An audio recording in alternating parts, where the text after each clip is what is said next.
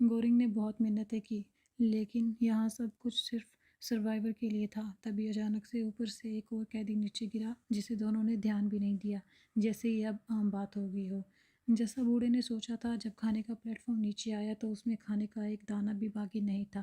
دن گزرتے گئے۔ شروع میں ترمگاسی کتاب پڑھ کر خود کو بہلاتا رہا، لیکن دھیرے دھیرے بھوک اس کے دماغ پر حاوی ہونے لگی۔ آخر کار ایک دن بوڑھا خود کو روک نہیں پایا، وہ چاقو لے کر اس کے پاس آیا۔ گورنگ سمجھ گیا کہ اب اس کی موت طے ہے۔ وہ منہ پھیر کر بیٹھ گیا تاکہ یہ خوفناک منظر نہ دیکھنا پڑے۔ بوڑھے نے بنا وقت ضائع کیے اسے کمبل سے ڈھک دیا اور پھر اس کی پینٹ پھاڑ کر سیدھے اس کی ٹانگ میں چاقو چلا دیا۔ درد سے گورنگ زور زور سے چلانے لگا۔ تبھی اسی وقت نیہارو پھر سے پلیٹ فارم کے ساتھ نیچے آئی۔